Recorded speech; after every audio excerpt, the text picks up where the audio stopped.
اعوذ باللہ من الشیطان الرجیم۔ انہی آیات کی تلاوت شروع کر لیتے ہیں۔ پہلے آیت نمبر 48 سے الحمدللہ شروع کیا تھا۔ بس لقد ابتغوا الفتنة من قبل وقلبوا لك الأمور حتى جاء الحق وظهر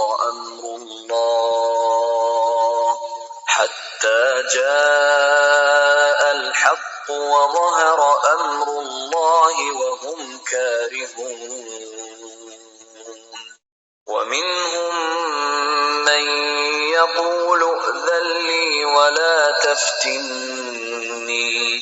ألا في الفتنة سقطوا وإن جهنم لمحيطة بالكافرين إن تصبك حسنة تسؤهم وَإِن تُصِبْكَ مُصِيبَةٌ يَقُولُوا قَدْ أَخَذْنَا أَمْرَنَا مِن قَبْلُ وَيَتَوَلَّوْا وَهُمْ فَرِحُونَ قُل لَّن يُصِيبَنَا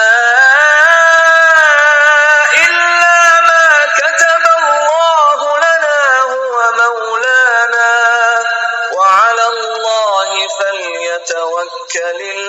المؤمنون قل هل تربصون بنا إلا إحدى الحسنيين ونحن نتربص بكم أن يصيبكم الله بعذاب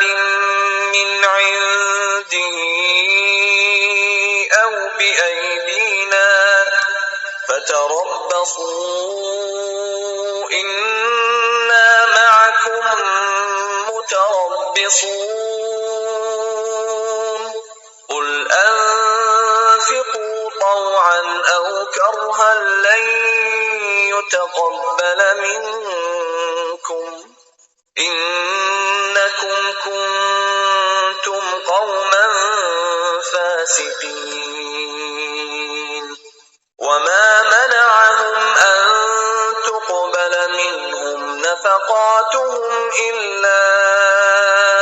أنهم كفروا بالله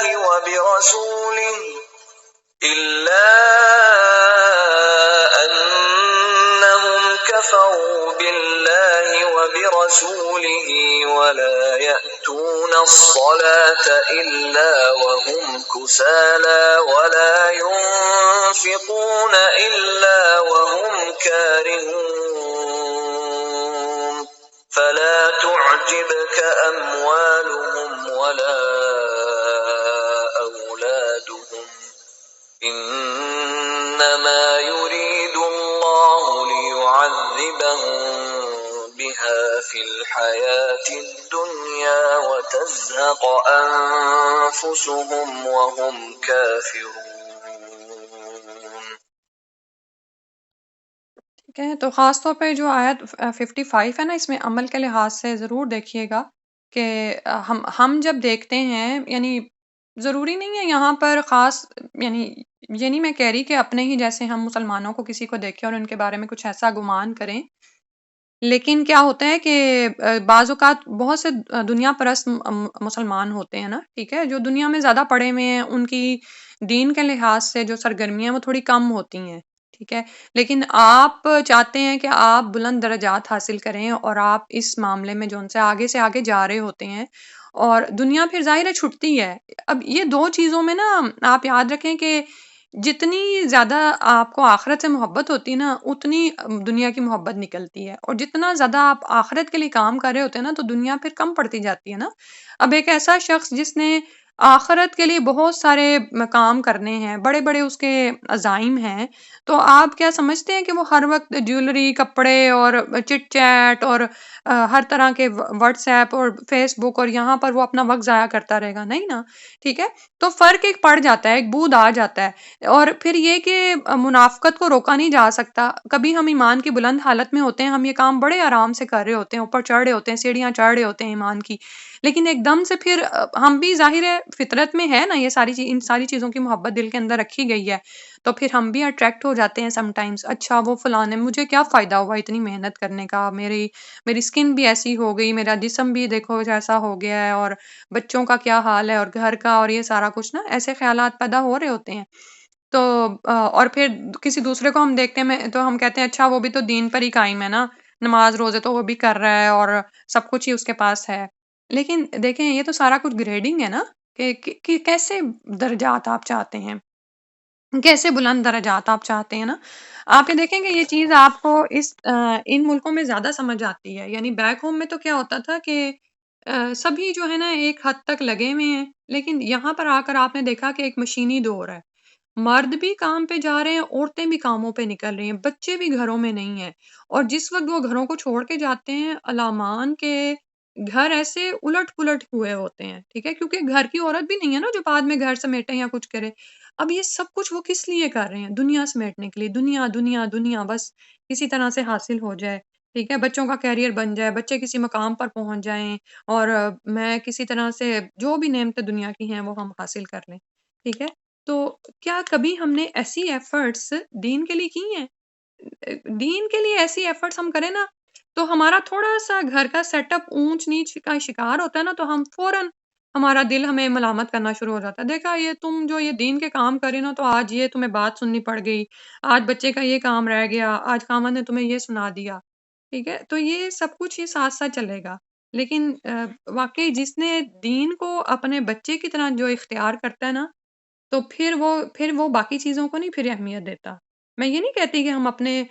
فرائض سے غافل ہو جائیں، لیکن آپ یہ دیکھیں کہ جب ہمارا بچہ بیمار ہوتا ہے تو کیا ہمیں یاد رہتا ہے کہ ہم نے بیک ہوم میں کسی سے فون پہ گھنٹہ گھنٹہ بات کرنی ہے؟ لیکن اس کے مقابل ہم دین کو کیا اہمیت دیے ہوئے ہیں نا، اور اسی دین کے لیے فرمایا گیا نا کہ دین اجنبی تھا، اور اجنبی ہو کر ہی اپنے دیس میں واپس جائے گا۔ تو واقعی دین اجنبی ہو گیا ہے۔ دین کے لیے محنت کرنے والے نا ہمیں بڑے اوپرے سے اجنبی پرائے لگتے ہیں کہ ان کو کیا ہو گیا، یہ کیوں ایسی ایفرٹس کریں؟ اور اس کے برعکس جب دنیا کے لیے لوگ وہی سب کچھ کر رہے ہوتے ہیں، کسی ایک فنکشن کو ہی اٹھا کے آپ دیکھ لیں، کسی کی شادی ہے، کسی کی منگنی یا کچھ ہے، کیسے ہم نے اپنے شب و روز اوپر نیچے کیے ہوتے ہیں، کیسے ہماری نمازیں جون سی ہیں، ہم کہتے ہیں اچھا خیر ٹھیک ہے، گھر میں پڑھ لیتے ہیں، گھر میں بھی تو نماز پڑھی جا سکتی ہے، یا چلو تھوڑی سی ڈیلے کر کے پڑھ لوں گی، اللہ نے اجازت دی ہی ہوئی ہے۔ لیکن وہ جو ہم ایک اس میں پڑے ہوتے ہیں نا کہ یہ فنکشن پہ جانا ہے، مجھے یہ بھی چیز تیار کرنی ہے، وہ بھی کرنا ہے، تو یہ سب کچھ کیا ہے کہ یہ فیزز آتی ہیں زندگی میں، ٹھیک ہے؟ دوسروں کو ہم دیکھتے ہیں، ان سے متاثر بھی ہوتے ہیں، تو اللہ تعالیٰ نے یہاں پر بڑا یعنی بتا دیا کہ تمہیں ان کے مال اور ان کی اولادیں تعجب میں نہ ڈالیں۔ اللہ تعالیٰ تو ان کے ذریعے سے ان کو عذاب دینا چاہتے ہیں دنیا کی زندگی میں، اور جانیں ان کی نکلیں اور وہ کفر پر ہی قائم ہوں، استغفر اللہ۔ پھر اس کے بعد فرمایا وَيَحْلِفُونَ، اور وہ قسمیں کھاتے ہیں باللہ اللہ کی، اِنَّهُمْ بے شک وہ لَمِنْكُمْ کہ وہ تم میں سے ہیں۔ یعنی اب یہ دیکھیں قسمیں کھانے کی بھی ضرورت کس کو پیش آتی ہے؟ جھوٹے کو، ٹھیک ہے، کہ وہ زبان سے قسمیں کھا کھا کر پھر اظہار کرتے ہیں اپنے ایمان کا، حالانکہ ایمان کا اظہار کس سے ہو سکتا تھا؟ اپنے عمل سے۔ وَمَا هُم مِنْكُمْ، حالانکہ وہ تم میں سے نہیں ہیں، وَلَكِنَّهُمْ، لیکن وہ قومٌ، ایک ایسی قوم ہے، یفرقون، جو کہ ڈرتے ہیں، فراقہ، ٹھیک ہے، کہ وہ تو ڈرتے ہیں۔ اب حالت ان کی کیا تھی وہ یہاں پر بتائی جا رہی ہے کہ نہایت ہی بے بسی اور بیچارگی کی زندگی میں گزار رہے ہیں، ڈرپوک بھی ہیں، کفر کو دل سے پسند کرتے تھے، لیکن مدینہ میں رہ کر اس کا اظہار نہیں کر سکتے تھے، نہ ہی اعلان کر سکتے تھے، کیونکہ اس وقت اسلامی حکومت ایک برتری کی حالت میں آ چکی ہوئی تھی نا، ٹھیک ہے، اور کفر، اگر وہ کفر کا اظہار کرتے تو مسلمانوں کی تلواریں ان کے خلاف اٹھتی، مدینہ چھوڑ کر وہ کسی جگہ پر جا بھی نہیں سکتے تھے، کیونکہ اگر مومن کا ہی یہ حوصلہ ہوتا ہے کہ اپنی جائیدادیں چھوڑ کر کسی دوسرے ملک میں چلا جاتا ہے، یہ منافق وہ تو ویسے ہی دولت سے پیار کرتے ہیں، مدینہ چھوڑنے کا مطلب تھا کہ اپنی جائیدادوں سے دستبردار ہو جاتے، تو انہی میں تو ان کی جانیں اٹکی ہوئی تھیں، عمر بھر کی جائز ناجائز کمائیاں جو انہوں نے کمائی ہوئی تھیں،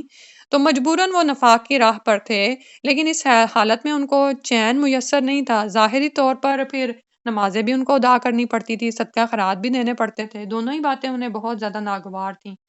اور پھر یہ کہ مزید رسوائی یہ تھی کہ مسلمان ان کو مسلمان نہیں سمجھتے تھے، ٹھیک ہے؟ یہ کتنی یعنی بات ہے کہ مسلمانوں کو تو کہہ دیا گیا تھا نا کہ لوگوں کے ظاہر پر ان سے معاملہ کریں، لیکن ظاہر ہے مسلمان کیا جیسے نبی صلی اللہ علیہ وسلم نے حذیفہ بن یمان کو منافقین کے نام بتا دیے تھے، اور پھر اسی طرح حذیفہ بن یمان اپنی آخری عمر تک جو ہے وہ منافقین کی نماز جنازہ بھی نہیں ادا کرتے تھے، اور اسی طرح بھی اور بھی ان میں اتنی ساری نشانیاں تھیں کہ عام مسلمان بھی اتنا شعور تو رکھتے تھے کہ ان کو پہچان جاتے تھے، ٹھیک ہے؟ تو اب آپ یہ دیکھیں کہ آپ کسی ایسے معاشرے میں رہتے ہیں اور وہاں پر آپ کے بارے میں کیا سوچ ہے، تو اور ڈرپوکی اس لحاظ سے تھی کہ اپنی یہ سب کچھ وہ کسی سے شیئر بھی نہیں کر سکتے تھے، ٹھیک ہے؟ تو اور حالت ان کی کیا تھی؟ لو یجدونا، اگر حالت یہ تھی کہ اگر وہ پائیں ملجان کوئی پناہ کی جگہ، او مغاراتن یا غار، او مدخلن یا گھسنے کی جگہ، لولو تو وہ پھر جائیں الیہی اس کی طرف، وہم یجمعون اور وہ بھاگ کر اس میں جا پھریں، یعنی اسی ذلت کے عالم میں اپنی زندگی کے دن پورے کر رہے تھے اور چاہتے تھے کہ کوئی نہ کوئی چھوٹی پناہ گاہ انہیں مل جائے جہاں پر وہ اسلامی حکومت سے آزاد ہو جائیں،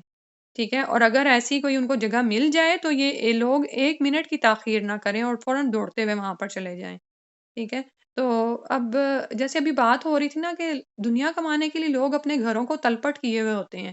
لیکن دین کی راہ میں نکلنے کے لیے ہماری قربانیاں کیسی ہیں، ہم کیا کرتے ہیں، یہ دیکھنے والی بات ہے نا۔ اور پھر یہ کہ کہیں ایسا تو نہیں ہے کہ منافقت ہمارے اندر ہے، کہیں دین کے لیے پکار پڑتی ہے تو ہم کوئی نہ کوئی بہانہ ڈھونڈ رہے ہوتے ہیں اور وہ مل بھی جاتا ہے، ایک کیا کتنے ہی بہانے مل جاتے ہیں اور آپ کو فوراً کوئی سیف پلیس مل جاتا ہے جہاں پر آپ کو جا کے چھپ جائیں کہ میں نے یہاں پہ نہیں جانا تھا تو چلو جی یہ چیز سامنے آ گئی تو بہانہ بن گیا۔ اللہ سبحانہ و تعالیٰ منافقت سے بچائے، اور حقیقتاً یعنی میں کہتی ہوں کہ پتہ نہیں آپ بھی سوچیں اس بارے میں، ایمان کی حالت ہماری بہت ہی پتلی ہے نا، جیسے بار بار ہم پکڑتے ہیں، کوشش کرتے ہیں، اللہ سبحانہ و تعالیٰ ہی بس قبول فرما لے جو بھی ہم چھوٹی موٹی کوششیں کر رہے ہیں، کہ پکڑنے کی کوشش کرتے ہیں، وقت کو بچانے کی کوشش کرتے ہیں، اچھا تھوڑا سا میں یہ کام کر لوں وہ کر لوں، لیکن پھر وہی دنیا دنیا دنیا، یہ بھی رہتا تھا وہ بھی رہتا تھا، پھر اس میں پڑھ کے پھر اگلا گھنٹہ گزر جاتا ہے، پھر اگلا گھنٹہ۔ ہم اگر کبھی سوچیں تو یہی 24 گھنٹے صحابہ کے پاس بھی تھے نا، اور یہی 24 گھنٹے ہمارے پاس ہیں، لیکن وہ برکتیں نہیں ہیں ہمارے پاس، اور وہ یعنی وہ کام نہیں ہے جو آپ یہ دیکھیں، چلیں صحابہ کو آپ چھوڑیں، اس کے بعد کے تابعین تبا تابعین کو لے لیں، پھر محدثین کرام کو لے لیں، اتنا اتنا کام ان لوگوں نے اپنی زندگی میں کیا ہے، تو میں کہتی ہوں شاید ان کی زندگیاں سادی تھیں، کھانے کے معاملے میں وہ سادگی اختیار کیے ہوئے تھے، پہننے اوڑھنے کے معاملے میں ان کی زندگیوں میں آسانیاں تھیں، ہم تو یعنی ایک فتنوں کے دور میں جی رہے ہیں، گھر میں ہر ہر کمرے میں جیسے میں تو کہتی ہوں فتنے ہیں نا، کہ وہ کوئی کام کرنے کا سوچیں وہ فتنہ سامنے ہے، اچھا یہ اب یہ ہو گیا وہ ہو گیا۔ اللہ سبحانہ و تعالیٰ ہماری حالتوں پہ رحم فرمائے اور ہم سے یعنی جو بھی ہم کر رہے ہیں وہ قبول کر لیں اور ہمیں اتنی توفیق دے دیں کہ ہم یہ کرنے والے ہو جائیں۔ پھر اس کے بعد فرمایا وَمِنْهُمْ، اور ان میں سے من جو یلمزو کا تان کرتا ہے آپ پر فی صدقاتی، صدقات کے بارے میں، یعنی صدقات کی تقسیم کے بارے میں، فائن اوتو، پھر اگر انہیں دے دیا جائے، منہا اس میں سے، ردو تو وہ راضی ہو جاتے ہیں، وَإِلَّمْ، اور اگر نہیں یوں تو وہ دیے جائیں، منہا اس میں سے، اذا ہم یسخطون، تو وہ تبھی ناراض ہو جاتے ہیں۔ تو ابھی جیسے بتایا تھا نا کہ منافقین کی زندگی کا دار و مدار ہی کیا تھا؟ دنیا کی زندگی، ٹھیک ہے، اور مال۔ تو ہوتا کیا تھا کہ جب رسول صلی اللہ علیہ وسلم کے پاس صدقات آتے اور وہ تقسیم کیے جاتے تو اس پر بھی یہ تان کرتے تھے۔ اس میں ہم یہ حدیث پڑھتے ہیں، سیدنا ابو سعید خدری رضی اللہ عنہ فرماتے ہیں کہ سیدنا علی رضی اللہ عنہ نے رنگے ہوئے چمڑے میں کچھ سونا جس سے مٹی علیحدہ نہیں کی گئی تھی یمن سے رسول صلی اللہ علیہ وسلم کی خدمت میں بھیجا۔ آپ صلی اللہ علیہ وسلم نے اسے 4 آدمیوں، اوینا بن بدر، اقرا بن حابس،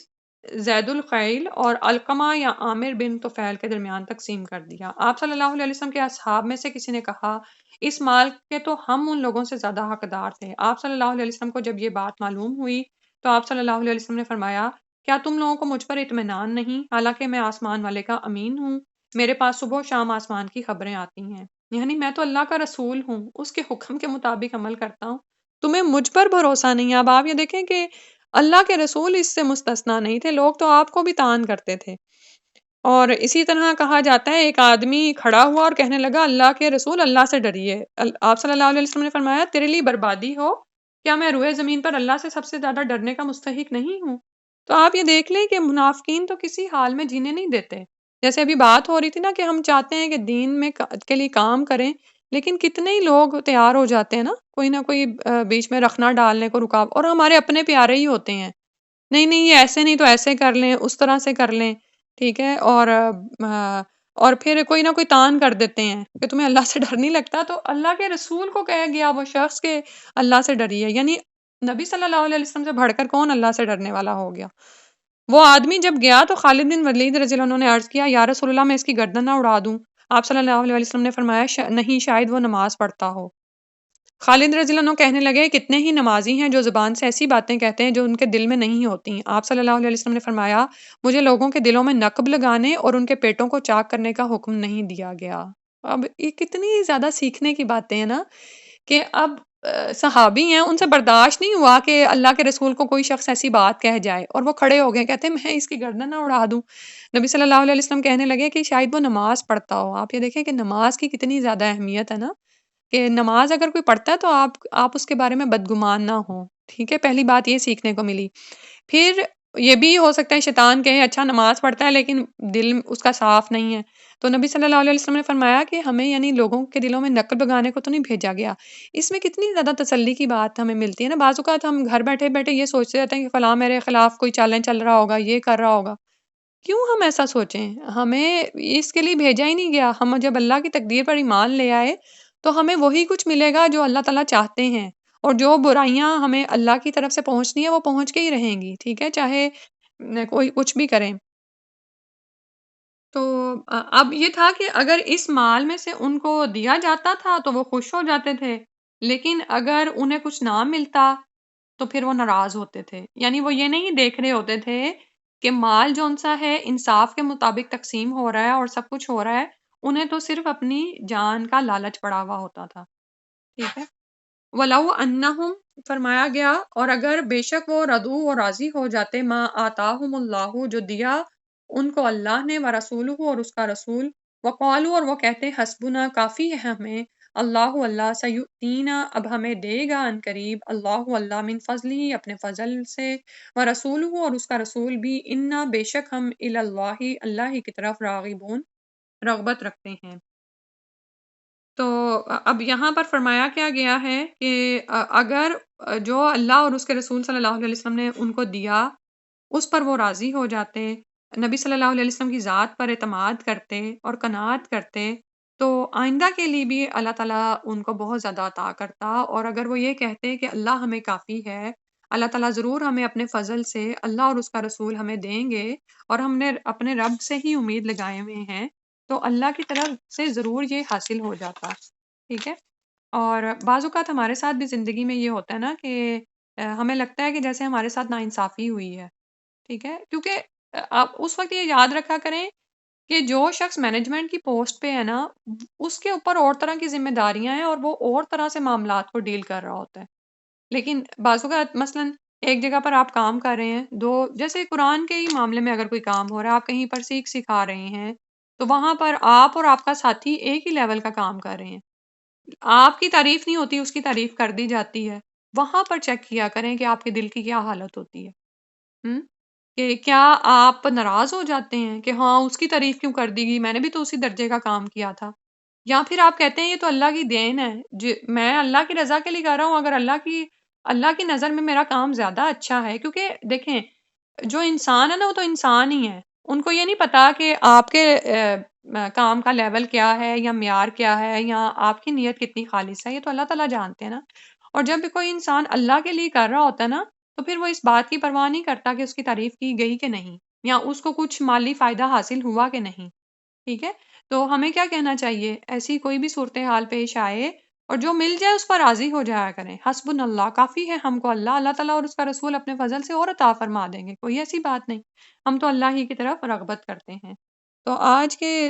لیکچر میں دیکھیں کہ بہت زیادہ ایمان اور منافقت کے درمیان جو ایک واضح طور پر لکیریں کھینچی جا رہی ہیں نا، ان پر غور و فکر کرنے کی ضرورت ہے تاکہ ہم اپنے ایمان کی حالت کو بہتر بنا لیں اور منافقت سے نکل آئیں. ٹھیک ہے انشاءاللہ. اور کوئی ہمیں نہیں نکال سکتا، یہ ہماری اپنی ہی کوشش ہوگی. یعنی ہم میں سے کوئی ایک دوسرے کے حالات نہیں جانتا، کوئی دلوں کے بھید نہیں جانتا، کوئی ایک دوسرے کے گھروں میں ہر وقت گھس گھس کے نہیں چیک کر رہا ہوتا۔ یہ سب کچھ ہم نے خود ہی چیک کرنا ہے کہ زیادہ سے زیادہ اپنے اندر یعنی ایمان کی استقامت کو پیدا کرنے کی کوشش کریں۔ اور وہ کیسے پیدا ہوگی؟ اللہ کے حکموں کی فرما برداری کرتے ہوئے، اس پر جمتے ہوئے، ٹھیک ہے؟ یعنی یہاں پر ہمیں یہی نظر آ رہا ہے نا کہ منافقین اور یہ جو فاسقین ہوتے ہیں، یہ نافرمان ہوتے ہیں، اللہ کا حکم نہیں ماننے والے ہوتے۔ سبحانک اللہم و بحمدک نشہد ان لا الہ الا انت نستغفرک و نتوب الیک۔ اتنی آیات کی تلاوت سن لیتے ہیں، پھر انشاءاللہ بند کر دیں گے میٹنگ۔ وَيَحْلِفُونَ بِاللَّهِ إِنَّهُمْ لَمِنكُمْ وَمَا هُم مِّنكُمْ وَلَٰكِنَّهُمْ قَوْمٌ يَفْرَقُونَ لَوْ يَجِدُونَ مَلْجَأً أَوْ مَغَارَاتٍ أَوْ مُدَّخَلًا لَّوَلَّوْا إِلَيْهِ وَهُمْ يَجْمَحُونَ وَمِنْهُم مَّن يَلْمِزُكَ فِي الصَّدَقَاتِ فَإِنْ أُعْطُوا مِنْهَا رَضُوا وَإِن لَّمْ يُعْطَوْا مِنْهَا إِذَا هُمْ يَسْخَطُونَ وَلَوْ أَنَّهُمْ رَضُوا مَا آتَاهُمُ اللَّهُ وَرَسُولُهُ وَقَالُوا حَسْبُنَا اللَّهُ سَيُؤْتِينَا اللَّهُ مِن فَضْلِهِ وَرَسُولُهُ إِنَّا إِلَى اللَّهِ راغبون۔ الحمدللہ۔